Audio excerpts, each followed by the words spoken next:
प्रभु श्री राम के भाई लक्ष्मण की 10 खास बातें। वाल्मीकि कृत रामायण में प्रभु श्री राम की जीवन गाथा लिखी हुई है।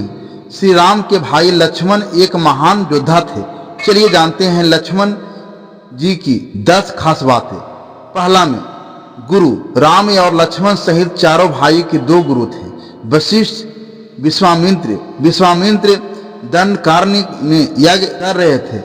रावण के द्वारा वहां नियुक्त ताड़का, सुबाहु और मारीच जैसे राक्षस इनके यज्ञ में बार बार विघ्न उपस्थित कर देते थे। विश्वामित्र अपनी यज्ञ रक्षा के लिए श्री राम लक्ष्मण को महाराज दशरथ से मांग कर ले आए।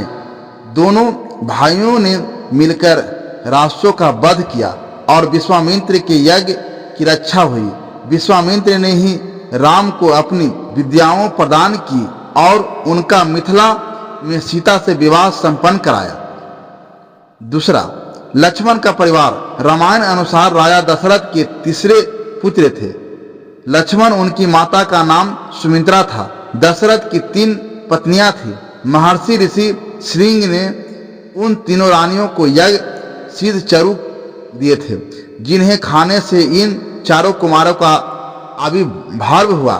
कौशल्या और केकई द्वारा प्रसाद फल आधा आधा सुमित्रा को देने से लक्ष्मण और शत्रुघ्न का जन्म हुआ। कौशल्या से राम और केकई से भरत का जन्म हुआ। लक्ष्मण की एक बहन थी जिसका नाम था शांता। तीसरा, शेष अवतार। भगवान राम को जहां विष्णु का अवतार माना गया है, वहीं लक्ष्मण को शेष अवतार कहा जाता है। हिंदू पौराणिक मान्यता के अनुसार शेषनाग के कई अवतारों का उल्लेख मिलता है, जिनमें राम के भाई लक्ष्मण और कृष्ण के भाई बलराम मुख्य हैं। शेषनाग भगवान विष्णु की सैया हैं। चौथा, लक्ष्मण की पत्नियां। लक्ष्मण की 3 पत्नियां थीं, उर्मिला, जित पद्मा और बनमाला। लेकिन रामायण में उर्मिला को ही मान्यता प्राप्त पत्नी माना गया। बाकी 2 पत्नियों की उनके जीवन में कोई खास जगह नहीं थी।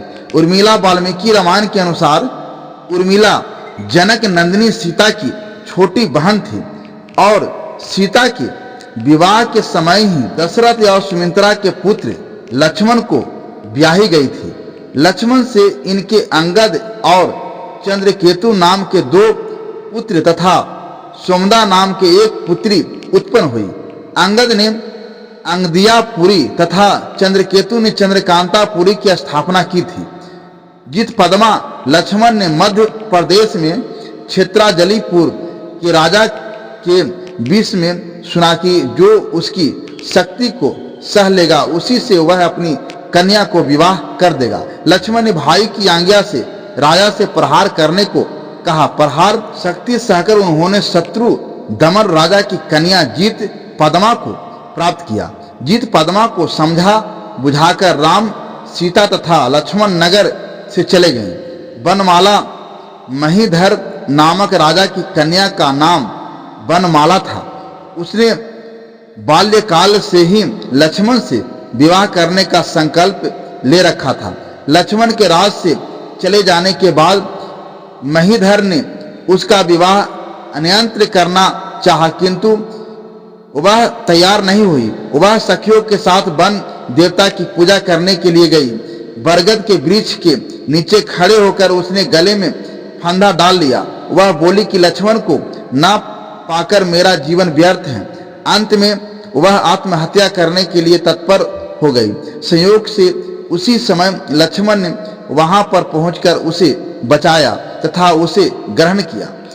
5वां, लक्ष्मण का वनवास। लक्ष्मण को वनवास नहीं हुआ था, लेकिन वे प्रभु श्री राम से बहुत प्रेम करते थे, इसलिए वे भी राम के साथ वनवास में चले गए।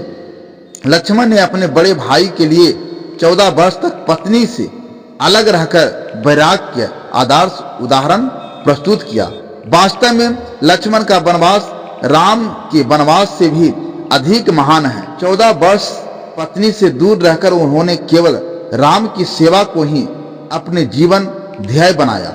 लक्ष्मण के लिए राम ही माता, पिता, गुरु, भाई सब कुछ थे और उनकी आज्ञा का पालन ही उनका मुख्य धर्म था। वे उनके साथ सदा साया की तरह रहते थे। भगवान श्री राम के प्रति किसी के भी अपमान सूचक शब्द को यह कभी बर्दाश्त नहीं करते थे। वन में रहते हुए लक्ष्मण ने कई राक्षसों का वध किया था। साथ ही उन्होंने रावण की बहन शूर्पणखा की नाक काट दी थी। कहते हैं कि लक्ष्मण ने 14 वर्ष के वनवास के दौरान ब्रह्मचारी रहे, अनाहार रहे और कभी सोए नहीं थे। साथ ही उन्होंने इस दौरान माता सीता के चरणों के अलावा कभी भी उनका मुख नहीं देखा था। छठा, लक्ष्मण मंदिर। लक्ष्मण के देश भारत में बहुत सारे मंदिर हैं। एक मंदिर हेमकुंड झील के तट पर है, जिसे लोकपाल मंदिर के नाम से भी जाना जाता है। पौराणिक कथाओं के अनुसार यह मंदिर ठीक उसी जगह है जहां भगवान राम के भाई लक्ष्मण ने रावण के बेटे मेघनाथ को मारने के बाद अपनी शक्ति को वापस पाने के लिए तप किया था। भारत के सबसे प्राचीन ईंटों से बने मंदिरों में से एक छत्तीसगढ़ में लक्ष्मण मंदिर महानदी के किनारे खड़ा है। दक्षिण कौशल की राजधानी श्रीपुर अंतर्राष्ट्रीय ख्याति प्राप्त पुरातत्व स्थलों में एक है। यहाँ कभी 10,000 भिक्षु भी रहा करते थे। इस तरह लक्ष्मण के कई प्राचीन मंदिर हैं। सतमा, लक्ष्मण मूर्छा। लक्ष्मण ने ही मेघनाथ का वध किया था।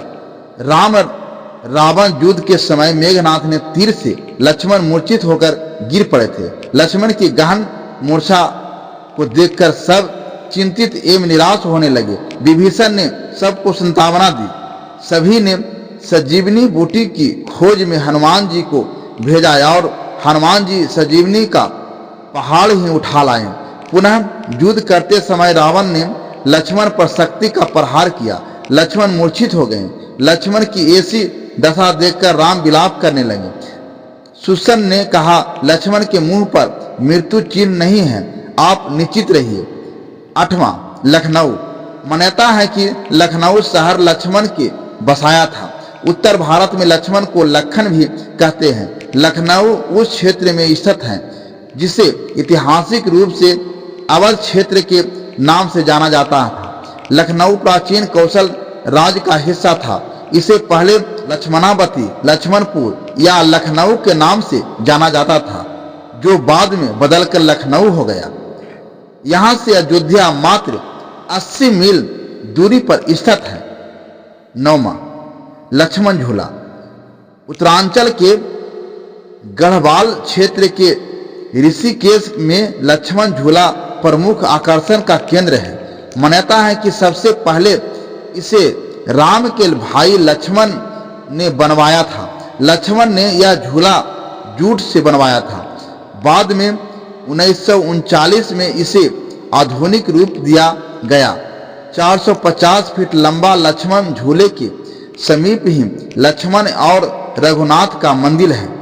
10वां, लक्ष्मण रेखा। लक्ष्मण रेखा का हिस्सा रामायण कथा का महत्वपूर्ण और प्रसिद्ध प्रसंग है। यहीं से वनवासी राम और लक्ष्मण की जिंदगी बदल जाती है। रामायण अनुसार वनवास के समय सीता के आग्रह के कारण भगवान राम मायावी स्वर्ण मृग हिरण के आखेट हेतु उसके पीछे चले जाते हैं। थोड़ी देर में सहायता के लिए राम की पुकार सुनाई देती है तो सीता माता व्याकुल हो जाती हैं। वे लक्ष्मण से उसके पास जाने को कहती हैं, लेकिन लक्ष्मण बहुत समझाते हैं कि यह किसी मायावी की आवाज है, राम की नहीं। लेकिन सीता माता नहीं मानती है। तब विवश होकर जाते हुए लक्ष्मण ने कुटी के चारों ओर एक रेखा खींच दी और सीता माता से कहा कि आप किसी भी दशा में इस रेखा से बाहर ना आना। लेकिन तपस्वी के भेष में आए रावण के झांसे में आकर सीता ने लक्ष्मण की खींची हुई रेखा से बाहर पैर रखा ही था कि रावण उसका अपहरण कर ले गया। उस रेखा से भीतर रावण सीता का कुछ नहीं बिगाड़ सकता था। तभी से आज तक लक्ष्मण रेखा नाम उक्ति इसी आशय से प्रयुक्त होती है कि किसी भी मामले में निश्चित हद को पार नहीं करना चाहिए, वरना नुकसान उठाना पड़ता है। दोस्तों, आज की हमारी वीडियो आपको कैसी लगी हमें कमेंट करके जरूर बताएं। अगर आपको हमारी वीडियो अच्छी लगी हो तो कमेंट बॉक्स में जय श्री राम जरूर लिखें और हमारे चैनल एसपी हिंदी कहानी चैनल को सब्सक्राइब जरूर करें। भगवान शिव जी आप सब पर सदैव अपनी कृपा बनाए रखें। वीडियो के अंत तक बने रहने के लिए आपका धन्यवाद।